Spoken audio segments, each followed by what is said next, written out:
Ay, magandang gabi mga boss. Kamping, oo. Nagbigay lang ako tayo ng reaksyon dito, oh. Sabi, kung sakaling tumakbo uli si Leni Robredo sa pagka-presidente, mananalo ba siya? Pakinggan natin, ha? Ni Robredo sa 2028, mananalo ba siya? Ano nga ba kalaki ang tsansa niyang manalo? Tara, tignan natin base sa mga survey, current political climate, at sa kanyang real-world performance ngayon. Unahin natin sa survey. Saan ba nakapwesto si Atty. Leni sa mga survey ngayon? Ayon sa latest WR numero survey na ginanap noong July at August 2025 na mayroong 1,418 respondents, nangunguna pa rin si Vice President Sara Duterte. Pagputang na survey na ito, talagang hindi ko alam kung ano sinusurvey na ito, eh. 1,400 respondent. Tapos ipapalabas din dyan, nangunguna pa rin itong baliw, si Sayad. Ipagyan natin to. Duterte na may 31.4%. Ang taas. Pero kung titignan mo, bumaba siya ng 7 points. Kasi noong April, Tangin naman, takin mo yan. Magsusurvey kayo, mga ungas kayo, ng mataas. Pagkatapos, mataas. Pero bumaba siya. Nagsimula kayo sa 90% yata ito si Sayad, eh. Na ito mananalo presidente, eh. O, tapos binababa ninyo kunyari, tapos bumaba. Tignan mo naman yung kalaban niya, kung ilan na survey, ha? Bumaba raw ng 7 puntos. Mga, ano to, eh. Tuloy. 8% siya. Pero ang nakakagulat, tumaas si dating Vice President Leni Robredo sa 13.3%, second place nationwide. Sumunod naman si Raffy Tulfo, Bongo at O, tamantakin mo yun. 13% si BP Leni Robredo. Second placer daw. 31% yung kay Sara Duterte. Tangin ng survey. Hindi nahihiya ito, mga walang yan to, eh. Tapos sumunod daw si Bongo, saka ito si Raffy Tulfo.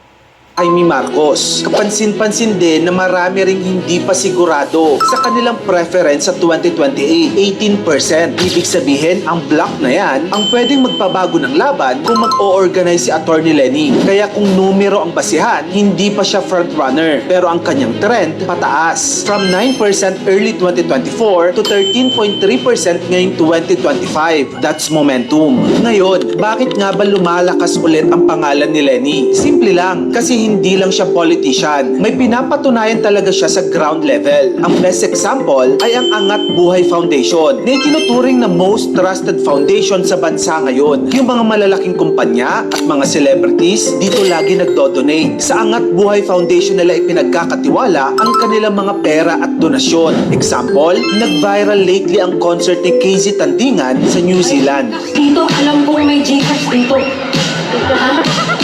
At tumatanggap kami ng cash. Ibibigay namin sa Angat Buhay sa Pilipinas. At sa loob lamang ng ilang minuto, nakakalap agad ng 100,000 pesos plus si KZ mula sa mga audience niya sa concert para ipangtulong sa mga biktima ng lindol sa Cebu, Davao at iba pang bahagi ng Pilipinas. Through Angat Buhay Foundation na alam naman nating initiative at sinimulan ni Leni Robredo nung natalo siyang pagka-presidente noong 2022. Ang isa pang dahilan kung bakit lumalakas si Leni ay ang kanyang impressive performance bilang mayor sa Naga ngayon. For sure narinig mo na to na sa Naga City may sarili silang app na ang tawag ay My Naga App. Kung may problema ka sa kalye, kanal, poste, picturean mo lang, upload mo sa kanilang app and in real time may responde na agad mula sa LGU. Parang Grab pero para sa public service. Gaya ng ginawa ng isang netizen noong August 18. Nireport niya ang sitwasyon sa may exit point ng Our Lady of Lourdes Infirmary. Ang lugar ay madilim at kulang sa street lights. Sa loob lamang ng 36 hours, agad itong na-resolve through the app called My Naga App. Ang nakaka-impress pa, makikita mo sa loob ng app ang progress ng sumbong mo. Maliban dyan, nag-viral din ng isang video lately kung saan makikita si Mayor Leni na pumapasok sa opisina ng 6:30 AM. Naglalakad ng walang maraming kasama, walang security guards. Simple at parang ordinaryong empleyado lang ng City Hall. Maliban sa mga viral post na yan, naglalakihang projects din ang Matagal na yan. Hindi naman nagbabago yung BP Leni namin, eh. Matagal na yan. Yung kinikwento mo, iho. Pero, mamaya magbibigay ako ng reaction dito. Going na ngayon sa Naga. Nandyan ang Naga River Esplanade na parang Pasig River Walk pero mas malinis. Meron ding Metro Naga Sports Complex for regional athletes. Andyan din ang 6 na detention ponds para sa flood control ng buong lungsod. Malinaw, hindi lang yung proyekto na pang photo op. May timetable at budget transparency lahat. Bukod sa performance niya, sa Angat Buhay Foundation at bilang mayor ng Naga, dumarami na rin kasi ngayon ang youth voters. Mga kabataan na hindi qualified na bumoto noong 2022 pero sa 2028 pwede na. At marami sa kanila ang kinukonsider si Attorney Lenny. Pero wait, real talk muna tayo. Kaya ba talaga manalo ni Lenny sa 2028? Ang sagot, wala pang nakakaalam. Maliban kasi sa survey, malakas pa rin ang regional voting preference. Yun ang problema eh. Sa totoo lang mga boss. Nakita nyo naman kung gaano ka minahal ng tao yung BP Lenny nung nakaraang eleksyon. Pero nilang paso na isang talo. No? Bakit? Maraming nagrereklamo. Anong klaseng bilangan ni Kayan? Wala pang isang oras, 20 milyon na nabilang. At hanggang ngayon, mayroon pa rin mga sumisigaw na hindi naging maganda ang naging nung nakaraang eleksyon. Kita-kita naman kasi talagang karapalan. Ang vote buying, lintik. Sako-sakong pera, nakukunan pa, di ba? Napipicturan pa. Ito sa atin, At tapusin ko lang to. At merong pero na meron pa raw naniniwala talaga rito sa Sara Duterte na to. Sige, tuloy mo. Sa Pilipinas. Bagamat solid ang Bicol region kay Lenny na may 4 million votes, matatag pa din ang hawak ng mga Duterte sa Visayas at Mindanao na may 27 million voters. Habang sa Di talo na. Ikaw na nagsabi. 4 million votes kay BP Lenny. Visayas at Mindanao daw kay Duterte. Di tapos na. Eleksyon. Tuloy mo. Luzon na may napakalaking 40 million na registered voters, hati pa din. Marami ang nagsasabi na wala nang balak si Mayor Lenny na Ang dami, di ba? May 40 million, mayroong ganito. Pero yung survey na sinasabi nyo, 1,400 respondent. Gaano kayo kagagago para kayo magbigay ng ganyang katataas na survey sa isang merong sayad? Tuloy. Si BP Lenny talagang wala na si... hindi natin alam God moves in a very mysterious way, no? Kasi marami nagsasabi, di ba? Bakit mayor ang tinakbo ni BP Lenny at hindi senador? Mananalo siya kung gusto niya senador. Sino makakasama niya sa Senado? Si Kimo, si Bong Revilla, si Lito Lapid. Puro hindi niya kalibil mabababoy lang siya Mantang mo, lagyan mo ng Lenny Robredo yung Senado. Ang inang yun. Di kasama lang siya doon sa mga bumoboto ng tama pagdating sa sinasabing impeachment nito si Sara Duterte. Di ba? Itatalunin pa rin ng 15 baliw na bumoboto na, yun nga, kasama ni Chis Escudero. Di ba? Tsaka yung pagboto ng house arrest ni Digong. Di ba? Mabababoy. Dito sa pagiging mayor. Di ba? Tuloy. Takbo ng pagka-presidente sa 2028. Marami ring mga Bicolano ang ayaw na siyang patakbuhin dahil baka bastusin na naman ang reputasyong nabuo niya. Mismo. Kagaya ng nakarang eleksyon nga, diba? Binaboy lang siya. Binaboy ng isang may sayad. Tuloy. Lalong-lalo na ng mga supporters ng kanyang mga kalaban. Ikaw, ano sa tingin mo? Kung tatakbo ba si Lenny sa 2028, iboboto mo ba siya? Tara, pag-usapan natin sa comment section. Take note lang po be respectful sa pagko-comment. Kung gusto mo pa ng mga ganito pang klaseng content, i-follow. Bahala na Diyos. Yan lang yan. Pero ito sa akin mga friend. Pag si Sara Duterte ay nakatakbo sa 2028, sana mali ako. tsak, panalo. Oh. Hindi natin alam eh. Baka tapos na nga ito eh. Huh? Baka yarin eh. Kaya walang bumibitaw doon sa mga kampon niya eh. Ha? Oh. Diba? Dahil sa pagbabalik ng mga halimaw sa Malacanang, kailangan kasama sila. Ha? Basta yun lang.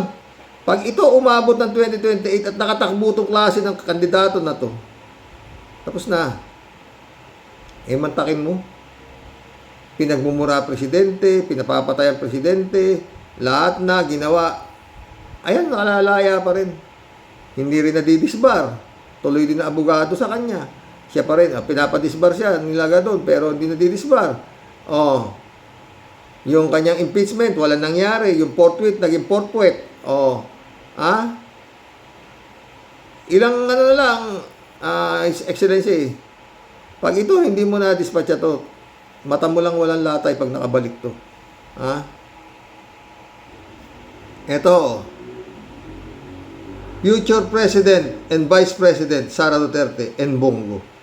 Future President and Vice President Sara Duterte and Bongo. Yan silang dalawa. Tignan niya. Yan. Yan ang nakalagay dito. Kay Idol Richard Hidariante, deep dive. Babasahin lang natin yung konting comments, ha. Pag sila naging presidente at vice president, sigurado walang matitirang pera. Lahat na nakawin, mga anay, ang mga yan. Meron namang they are the Chinese candidates of the Philippines. Hopefully, they'll be locked up in jail.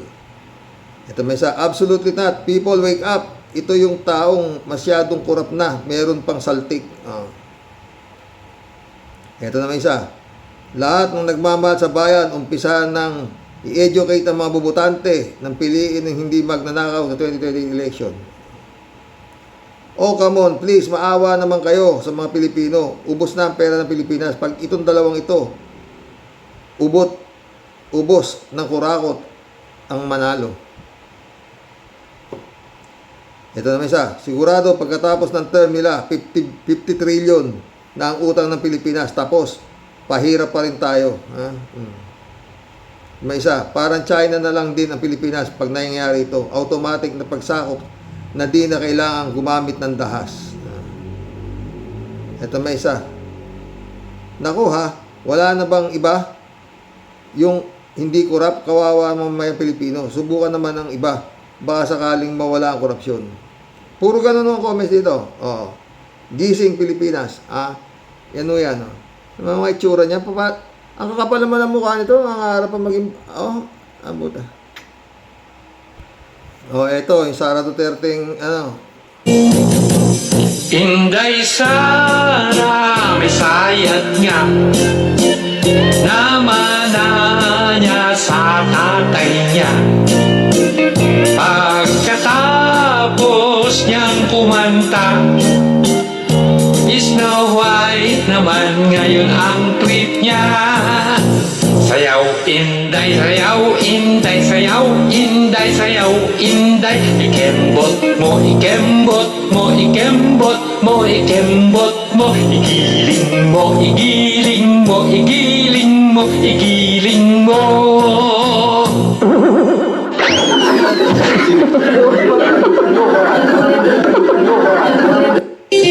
Habang tumataas Itsura, puta. Baliw yan, Pero, maniwala kay Chende. Pag hindi na ng administrasyon ni PBBM, at yan nga ay nakatakbo, panalo na ho yan. Pag nakatakbo, maski na tapos yan. Ako, hindi ko na-expect na makakaabot pa ng 2020 yan. Sa dami ng kaso niyan, impeachment yan, at ang mga pinagnanakaw niyan. Pero yan nga walang pangil Parang walang pangil yung batas para sa mga yan Sinampahan ng grave threat ng National Bureau of Investigation sa Department of Justice. Wala. Pinadinisbar. Wala.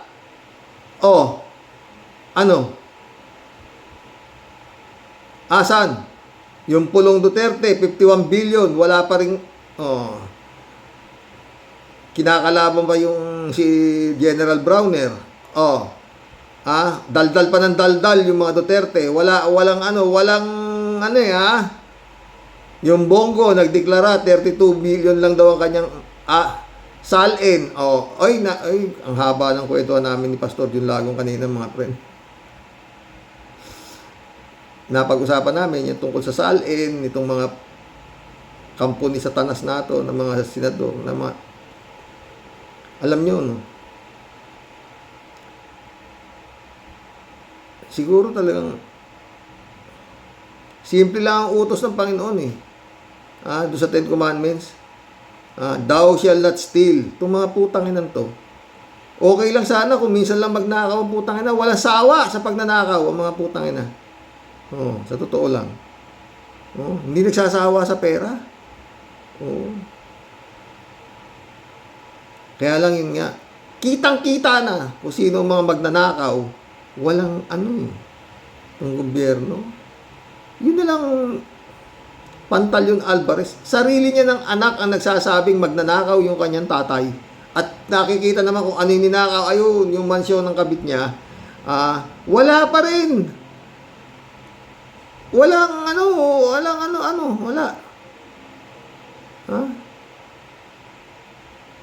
Yung sinasabing mga investigasyon. Sinasabi na nga ni sariling anak na nga ni Pantaleon Alvarez nagsasabi magnanakaw tatay niya. Paano niya afford yun? Wala namang negosyo tatay ko. Dire-diretso, walang investigasyon kay Pantaleon Alvarez, ang gobyerno. Ang dami sa ngayon ng bayan. May Department of Justice, may National Bureau of Investigation, may Ombudsman, may Sandigang Bayan, may Supreme Court. Asan? May kaso pa yata yan. Parang gusto mangyari niyan ibukod na yung Davao sa mapa ng Pilipinas. Tatanggalin niyo. Kumbaga yung mapa ng Pilipinas, 3 estrella, di ba? Gagawin nilang 2. Luzon, Visaya. Wala nang Davao. Wala nang Mindanao. Kumbaga. Punta kawawa tayo ng Pilipinas ito.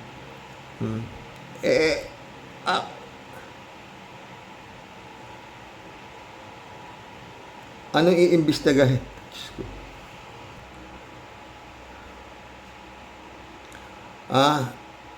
Yung mga nakadikit lang kay Duterte, ang iimbestigahan nitong mga to, ang laking tulong na sa mga mahihirap na makuha lang yung mga ninakaw ng panahon ni Duterte. Ma-recover lang. Parmali. Yung Parmali, ilang billion Yun lang ang ma-recover. Bongo, billion din. Maski si Bato, siguradong bilyonaryo din yan.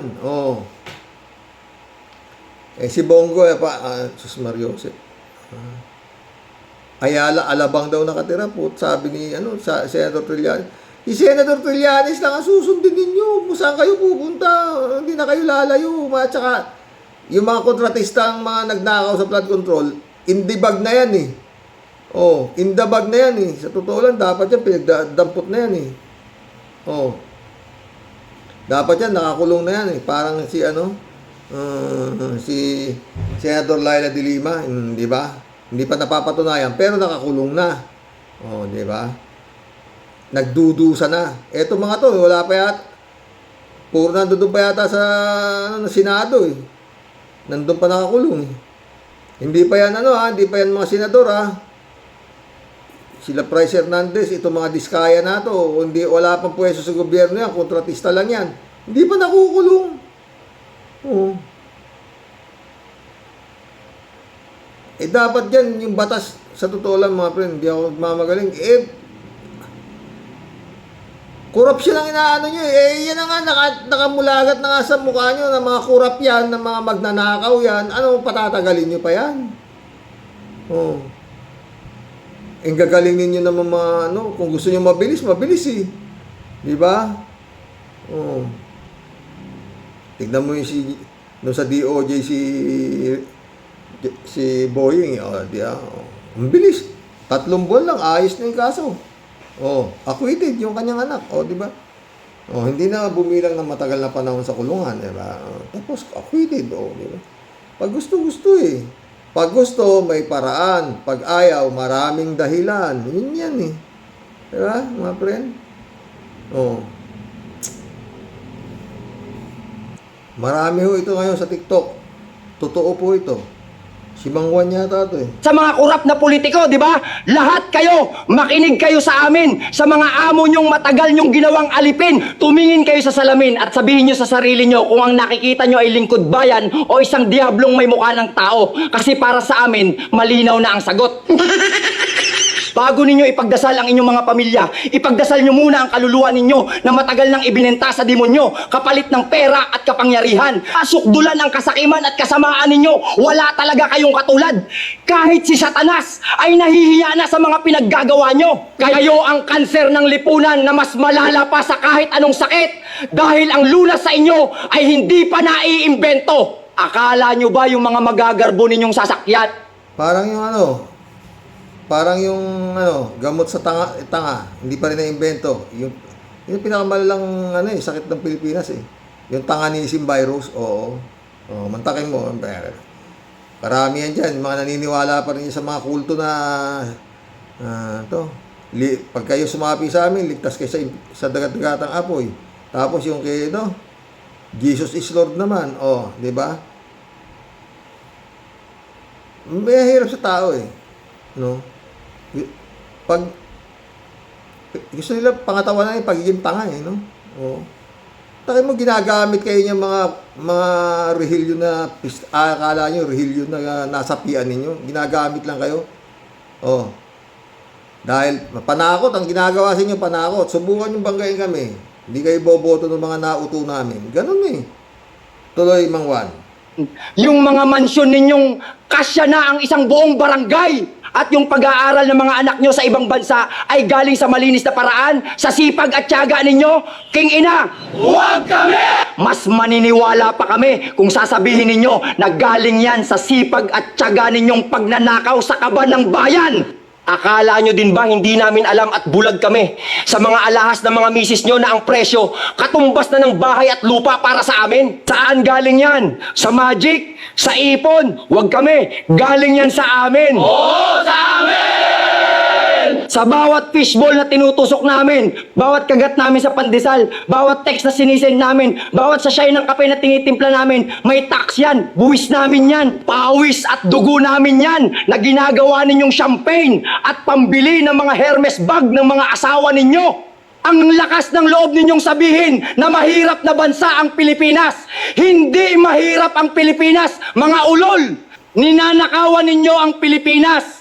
Kayo ang dahilan kung bakit maraming naghihirap na mga Pilipino. Tapos kapag may pumutok na anomalya, ang galing ninyong umarte sa hearing, pang best actor, nagtuturuan, nagsisigawan, parang mga aso't pusa. It is not me, it's him. Sabay turo sa kasabwat. Pagkatapos ng palabas, tawanan at tapikan sa balikat sa likod ng kamera, di ba? Akala nyo hindi namin alam na yung investigasyon ninyo ay isang malaking sirko ng mga buhaya. Nagpapabango lang kayo ng pangalan para sa susunod na eleksyon, para muli kaming utuin at nakawan. Lahat kayo magkakasabwat. Ang sistema ninyo ay bulok. Ang hustisya sa Pilipinas ay para lang sa mayayaman at makapangyarihan, para sa inyo. Kaming mga ordinaryong Pilipino, hanggang tingin na lang sa mga mararangya ninyong pamilya na nabubuhay na parang mga hari at reyna, habang kami, isang kahig, isang tuka. Kinamkam nyo ang lahat. Ang pangarap ng kabataan na makapagtapos, ninakaw nyo. Ang pag-asa ng magulang na guminhawa ang buhay, nilunod nyo sa korupsyon. Ang kinabukasan ng Pilipinas, isinangla nyo para sa pansarili ninyong kapakanan. Mga traidor! Kapwa nyo Pilipino, pinapahirapan nyo. Habang hinihigop ninyo ang sabaw ng bulalo sa mga party ninyo, kami rito ay natututong magtiis sa sabaw ng sardinas. At sa bawat pagtiis, sa bawat hirap, nag-iipong kami ng galit. Wala kaming tiwala sa hearing ninyo. Wala kaming tiwala sa korte na kontrolado ninyo. Ang tunay na paglilitis, hindi dyan sa mga building ninyong may mga gintong selyo. Ang tunay na parusa ay magmumula sa amin. Sa kataong bayan na sawa ng maging palabigasan ninyo. Tandaan ninyo, kami ang mga taong hinaharangan ninyo sa pag-asenso. Kami ang mga Pilipinong kinakawawa ninyo. At kami rin ang babawi sa lahat ng ninakaw ninyo. Pero heto ang mensahe namin para sa inyo. Tandaan nyo to at itatak nyo sa mga makakapal ninyong bungo. Sa araw na mapuno ang salop, sa araw na ang kumakalam na sikmura ng bawat Pilipino ay maging apoy ng galit, huwag kayong magkamaling magtaka kapag sinugod namin kayo sa mga mansyon ninyo na ipinatayo gamit ang pera namin. Kapag kinaladkad namin kayo palabas mula sa mga naka-aircon ninyong kwarto. Kapag ang bawat luha ng mga magulang na hindi mapakain ang kanilang anak ay naging sigaw ng paghihigante. Tumingin kayo sa mga mata ng inyong mga anak at apo. Yung marangyang buhay na ibinigay nyo sa kanila na galing sa nakaw, yan ang magiging abo. Dahil ang awa na ipinagkait ninyo sa mga pamilyang Pilipino ay ang awa na hinding-hindi ninyo makakamtan mula sa amin. Inisip nyo ba yan bago kayo pumirma sa mga kontratang may kickback?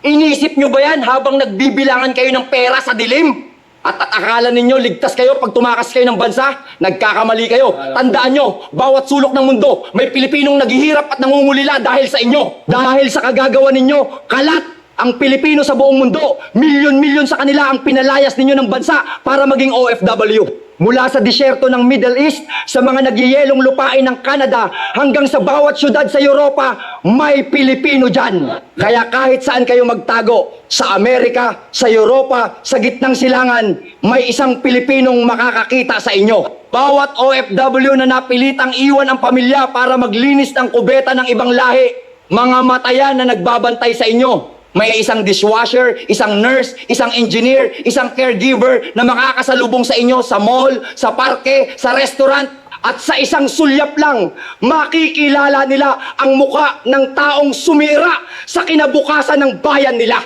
Pero kahit nasaan man sila, iisa ang puso namin, pusong Pilipino na uhaw sa katarungan. At sa oras na makita nila kayo, kasama ang mga pamilya ninyo na nagpapasarap gamit ang ninakaw na yaman ng bayan, ay hindi kayo makakatakas sa apoy ng galit ng sambayanang ninakawan ninyo ng kinabukasan. Kahit saan kayo magtago, hahabulin kayo ng anino ng krimen ninyo. Sobrang kapal na ng mga mukha ninyo. Ang kasakiman ninyo, wala nang hangganan. Ginawa ninyong family business ang pagnanakaw sa kaban ng bayan para lang masigurong pati ang mga kaapu-apuhan ninyo ay lulubog sa karangyaan, habang ang mga kaapu-apuhan namin ay lulubog sa utang at kahirapan. Kaya sa mga kapwa ko Pilipino, saan man tayo sa mundo, gising na! Oras na para magising at magkaisa. Huwag na tayong magpalinlang sa kanilang mga drama. Iisa lang ang kalaban, ang korupsyon. Hindi ito laban ng dilaw, pula o berde. Laban ito ng tama sa mali. Laban ito para sa kinabukasan nating lahat. Tama na ang pagiging biktima. Ninanakawan tayo ng harapan. Pero marami sa atin, tahimik lang. At ilang dekada na tayong pinaglululoko. Ninanakawan nila hindi lang ang pera natin, kundi ang pangarap ng ating mga anak at mga apo. Pananahon na para magkaisa.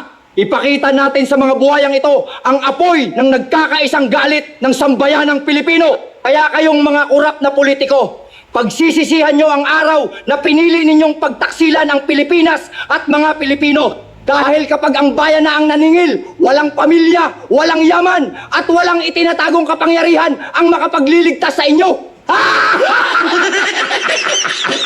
Sa haba ho nung sinabi nung nagtitiktok na yun na si Mang Juan ba yun? Oo. Marami ho yan eh. Lahat ho totoo eh. Di ba? Wala tayong magagawa eh. Wala nga ano eh. Sa totoo, wala akong pagpilian eh. Diba? Magkulab na tayo mga boss. No? Ang tayo makakapal ng mukha ng mga putang ng mga to. Sasabihin nila, yan lang kanilang salin. Oh. Talo yung Chis Escudero. Usap-usapan. No? Eh, abogado yun, di ba? Oh, tatanggol yung sarili niya, di ba? Basta, yan lang o yan. Oh. Eto, no, mga friend, no? Isang prueba, no, na pag itong si Sara Duterte ay nakatakbo, tsak na mananalo. Bakit? Si Mr. Pasakit number 1 na senador alam na alam ng taong bayan na yan, senador ni Duterte, hindi senador ng Pilipinas. Nag-number 1. Si Sara Sayad pa kaya? Si Bongo, aso lang yan. Tagabili lang ng maruya ni Las Cañas yan. Number 1. Pera. Jatik. Si Bato, ano mga ginawa ni Bato? Bilang senador. Kaya yun. Ano magagawa? Dahil yung Panganisim virus, matindi pa sa COVID, wala akong gamot.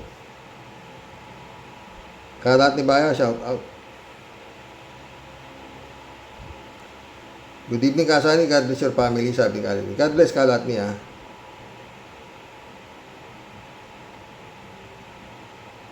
Elizabeth Iscare, shout out. Good evening, Sir Rox. Nakakatawa talaga ito si Christian at si Ronald Llamas. Grabe ang pagkaprangka nila. Totoo, marami yan. Si Escudero daw, ang pinakamahirap na senador. Mas mayaman pa daw si Utiveros. 18.8 million daw ang salary ni Cheese. Grabe, tawa ko. Kasi, yung bahay pa lang daw nila, daang milyon na. At yung niregalo na sing-sing nito kay Hart, $1 million. Wow na wow. Saan galing ang ibinili dyan ni Cheese? Akala nila mga tangang atla, bobo at Pinoy totoo. Hindi lang sa akala Proven kasi yan, Elizabeth, na tanga. Napakaraming tanga na butante. Yun lang mag-number 1 si Bongo. Kalaking katangahan yan. Kalat niyo, basta matandang lalaki ay palaging pagod. Patay tayo dyan, kalat niyo. Michelle Edwin Mike, shout out Sabi ni Librado. Blessed morning, Karox, and to all warriors watching from Edmonton, Alberta, Canada. God bless, boy. Stay safe and healthy. Diba? Oy, bukas topic natin si mga friend. Si Atty. Rene Bueno. Oo. Meron siyang blind item, na abogado na walang magawa sa buhay. Kundi manira ng kapwa niya, abogado. Oo. Hulaan niyo ako sino yung topic ni Atty. Rene Bueno, ha? Bilib ako dyan, mga friend. Elizabeth Iscario. Grabe yayaman ng mga politiko natin, Sir Rox. Bakit? Saan galing yan? Napakatitino naman pala ng mga yan. At ang hihira pala nila. Tayo ang mga ordinaryong tao, bihira ng makahawak o makakita ng ganyang pera. Tapos itong mga politiko, isang pirma lang, milyon-milyon. Ganyan kakurap ang ating bansa dahil dyan sa mga politikong magnanakaw. Kaya ito tayo na ata ang pinakamahirap na bansa sa Asia. Di ba, Sir Rox? Dadapa pa yan. Dadapa pa. Sa klase ng galaw. Jab Alvaro, shout out. Elizabeth Iscare ulit. Diyan nakikita natin na basta pro Duterte ka, instant bilyonaryo ka. Mismo. Ganyang sila kagarapal. Kita nyo? Nagagawa ng pera, nagiging kahaman ka sa pera. Kasi nga, legal na legal ka sa pagnanakaw. Totoo. Kalatin, sarap. Ay, oo, sobra pa sa gago ang Baldwin na yan. Ang sarap tadya ka sa mukha at ang sarap labatibahin ang wet packs ng mahimasmasa na ang ungas na yan. Totoo. Kaya pag napanood ko, puta, tumatayo balahibo ko, puta, ito ka ako, gago. Ano pagsasabi? Percival Ulip, shout out. Ang yayaman ng mga tao ni Digong. Yun nga, yun lang naman ang mapakulong at saka mabalik yung yaman nun. Siguradong mga illegal yan Gabi nga ni Senator Trillanes, galing pa sa droga lahat, halos Sumagot si 3JCO po, totoo nga, pero ang kayamanan niyan, may kaakibat na parusa ng Diyos at yun ang hindi nila matatakasan. Ay niwala ako sa dyan, friend. Ang haba ng usapan namin ni 3G Shop, ang haba ng usapan namin ni Pastor kanina, umunti kami abutin 2 oras. Rodelia Alpilor, ang lakas ng loob ni Kilay, no, Xerox. Siya pala pinakamahirap sa mga senador na walang maniniwala sa kanya dahil mismong sarili niya niloloko niya. Totoo. At dahil dyan, lalo nang siyang paghihinalaan. Bueno, sir, antay natin anong kahinatan ng mga magnanakaw sa kaban ng bayan. Salamat, sir. At ingat po tayong lahat, mga kabosing. God bless us all. God bless Rodelia. Shirley J. Sir, shoutout. Daming ahayay ang buhay ng mga walang hiya sa panahon ni Duterte. Ngayon, dumarating na ang bad karma nila. Lahat ng aso ni Duterte, Karox, naging bilyonar. Lahat! Paano pa kaya yung pinaka-pinuno? Kaya butas-butas ang kaban ng bayan. Totoo. Maski yung mga general na yan, yung mga retarded general na nagsabi na bababa na si PBBM at si Sara na ipapalit, putang na puro bilyonaryo. Yan ang dapat imbestigahan, yan ang dapat i-lifestyle check, yan ang dapat tignan. Dahil check yan. Bilyonaryo yan. Yun lang Dolomite Beach, putang ina, laking pera nun. Oo.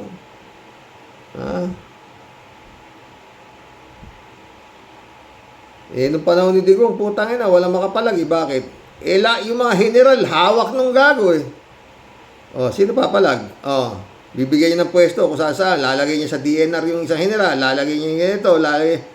Bago siya bumaba, nag-appoint. Sa Supreme Court, 12 in-appoint. Ang putang ina. Muntik pa i-appoint si Kalide sa COE. Lahat. Kaya dapat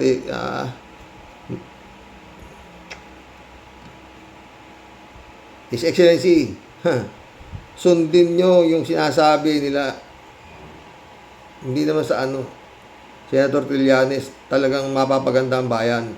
Tagpasin nyo na lahat yung mga kampo ni Digong na yan. Oo, bago man lang kayo bumaba sa pwesto. Dahil yan, pag yan nakatakbo, tsak na mananalo yan. Huwag kayo, maski ano pa sabihin mo na may saya dyan, baliw yan, o kampo na. Mananalo yan. Nanalo nga si Bongo eh. Si Marcoleta nanalo, di ba? Ito mo. Baka kaya hindi sila makahiwalay dyan kay Sayad eh. Tapos na eh. Hinihintay na lang yung 2028. David Alito.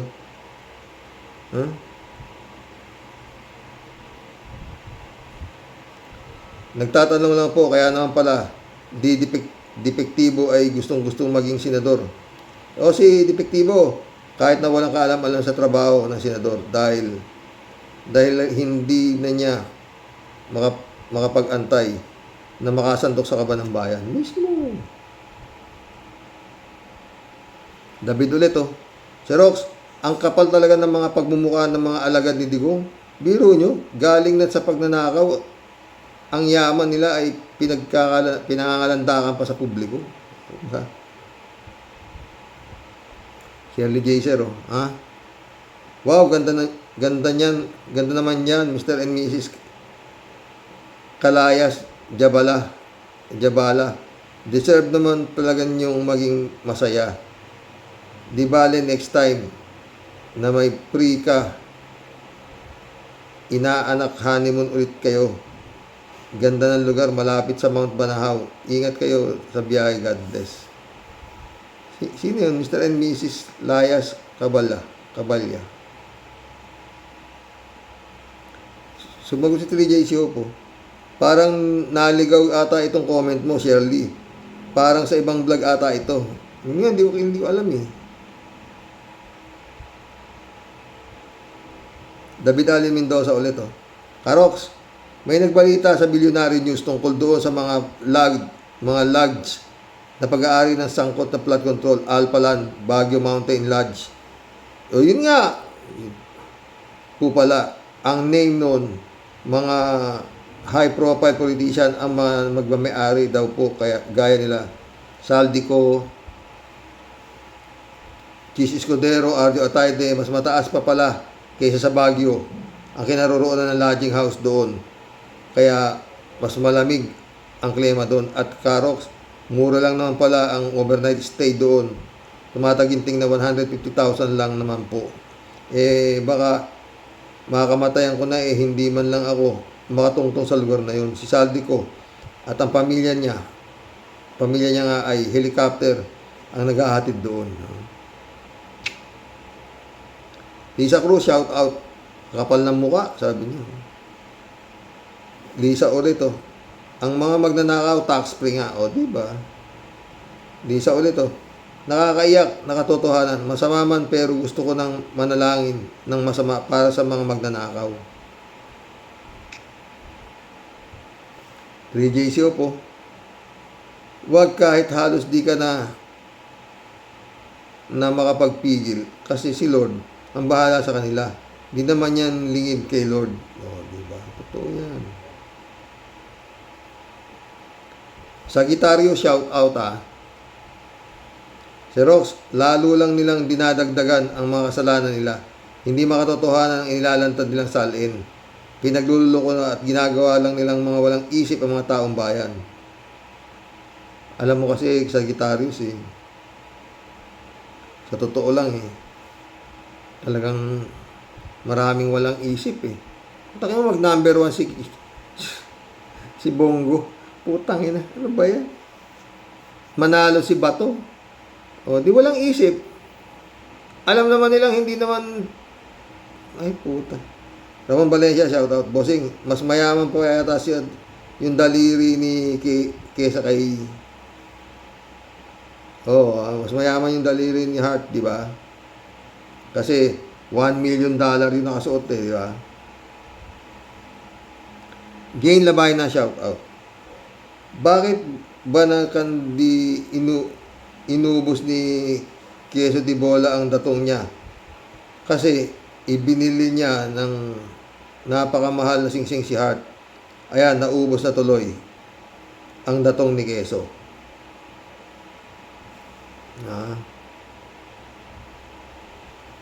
Gain ulit Si Rox, di kaya ganito nang nangyari. Si Hart talaga ang bumili ng napakamurang singsing na yun. Kunwari lang, si Quezon bumili, di ba? Nakita mo naman yung tili ni Hart nung kaya talagang si Quezon nagbigay doon. Habang si Quezon ay nagsya-champagne nung nakita ni Hart. Parang naipitan ng sabay halik kay Quezon ng putang. Ang ganda! Ikaw naman. Huwag ka nga, Jay. Si Quezon talaga bumili nun. Ramon Valencia ulit, Bossing, nakakaawa naman itong mga senatong ang tatagal na nakapwesto, ang liliit na naipon sa pangungurakot. Bossing, dapat imbestigahan na rin si Ipe. Baka nga may pinatago itong si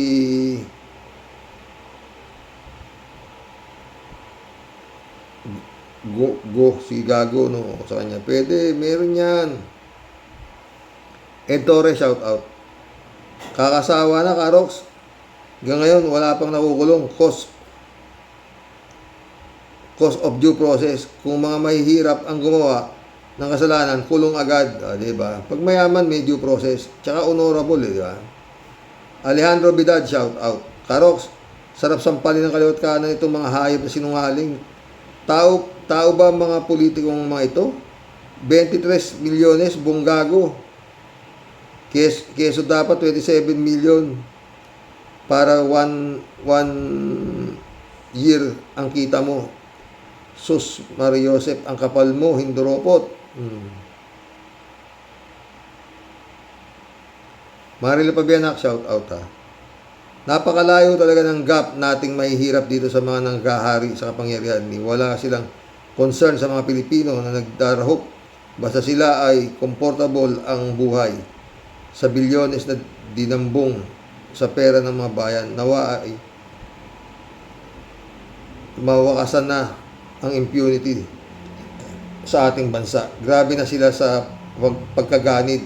Good morning po tayo sa mga ka-warriors. Good morning, Marilo Castro. Mary Lebron, shout out. No skipping ads. Salamat. Rogelio Asuncion, shout out Karox, sino kayang luko-luko ang maniniwala sa mga salin na yan? Maraming luko-luko, Rogelio. Ilan lang ang totoong sasabi sa salin, dapat ipakulong na yung mga yan. Sarili nila, niloloko nila, pwede, buwisit. Maraming tangang naniniwala dyan.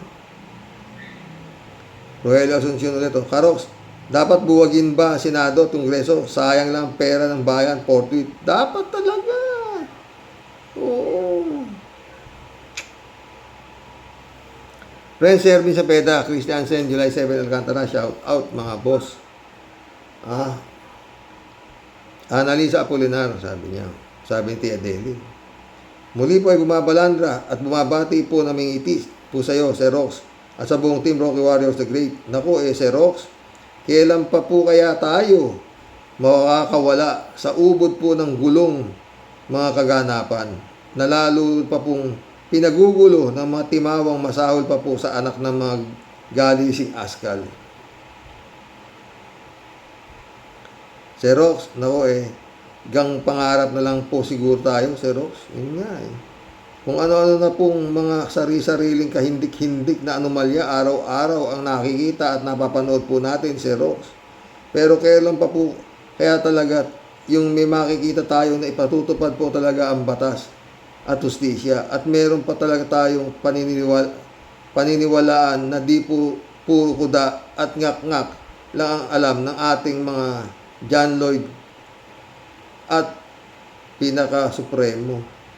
Nakakaumay na po, Sir Rox. Sa totoo lang po, utang-uta na po siguro ang mga kababayan natin. Kaya Sir John Lloyd, tama na po siguro. Tama na po, puro harap sa camera. Ano po, gusto na po namin may makitang binibitay na po para nyo na pong awa. Kulong at justisya po ang magkaroon ka po ng resibo at ikaw po talaga ang astig at pinaka-astig na blackjack ng Cavite. Impong ba siyang ilalayas po muna at baka di po ako makapagpigil mahambalos ko po ng pinutukan ng lintik na mga halimaw. Mga leche, sa inyo pong lahat, tunay pong nagmamahal. Ito po ang katipunera ng Cavite, ang aswangot at makulit ninyong Tia Deli. God bless po, Sir Rox. Ingat po palagi. Ikaw din, ingat ka rin dyan. Bagay, mas maganda dyan kaysa dito, puwisin. Buti nga kayo, nandiyan kayo, kami dito, puta.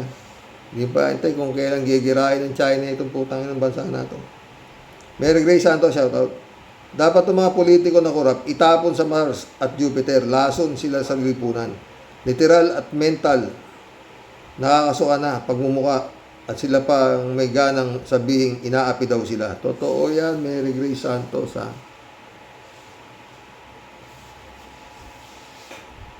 Mary Grace ulit, good morning po, kuya. Ingat po palagi. Ikaw din, kung saan ka man lugar, ingat din. Lahat tayo, ingat tayo At huwag tayong mawawala ng pagtawag sa Diyos at nang hindi tayo napapasok ng mga kampo ni Satanas at nagpapakamatay ka na lang. 3JCO po. Alam mo, Sir Rox, kayang-kaya, yakang-yaka ko ring bilhin ang singsing ni Hart. Patay tayo dyan. Bakit? Mura lang naman yan. Ako nga rin, 18 million lang ang asset ko. Kapareho ko lang si Quezon, kaya naniniwala akong mahirap lang na senador yan si Quezon. Ka-level ko lang ang yaman niya. Kaya huwag kayong tumaas ng kilay dahil kaming mga 18 million na milyonaryo, sisiw lang sa mga tunay na milyonaryo like Bongo. 3J show ulit Ay ako naman, Sir Rox, di nagtataksi kahit 18 million ang asset ko. Pasosyal naman niyang si Senador Risa Ontiveros. Pataksi-taksi pa. Ako tricycle lang. Dala ko ba yung maleta na puno ng pesos. Kaya kaming mga mahihirap na milyonaryo, di kami afford mag-taxi. Kaya nga mas mayaman sa amin si Quezon, si Risa Yung mga lupa ni Quezon sa pasulang naman. Yung mga alahas ni Hart mga fake yun. Kala mo lang totoo. Mga Hermes, mga fake yun. Kasi nga, pur lang po si Quezon. Huwag na kayong umapila pa. naglabas na nga ng salin yung tao, tapos magrereklamo pa kayo. Ewan ko sa inyo. Patay tayo dyan. Tia Del. Ay, PJ Shop ka. Ha? Salin ba kamo? O, ayan, salin. O, ano ngayon? Sabi ni Quezon, reklamo kayo. Magsampa kayong kaso. Harapin ko kayo. Yan lang salin ko. Di ba? O, tangin na. Hindi gaganyan yan nang walang pinanghahawakan yan. Mga ganyan. Di ba?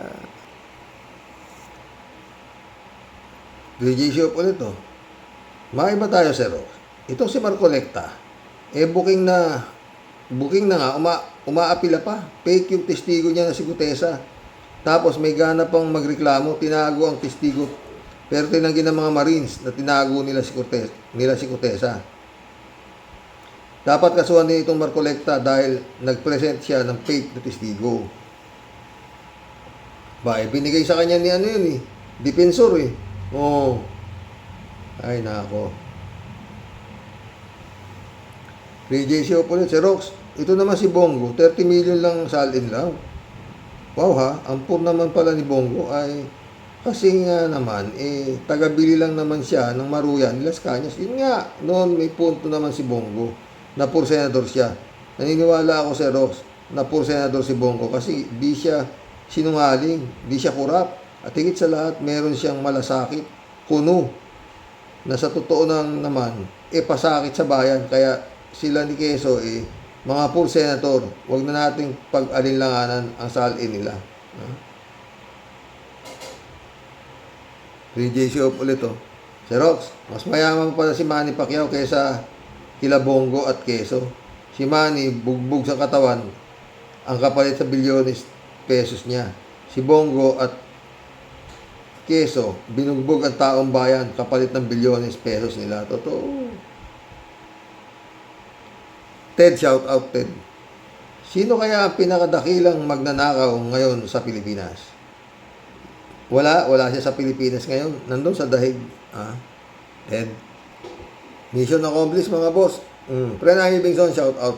Dolor Garcia. Adoracion de Maranan. Oo. Ay, Jeff Ramos na, shout out. Hanggang bukas po muli. Sana nagustuhan niyo, pero lato yung mga natin. Sa totoo lang naman tayo, di ba? Yung matanda na payat, di ko alam kung ano yun. Pero totoo mga sinasabi niya, di ba, mga friend? Baka bukas, topic naman.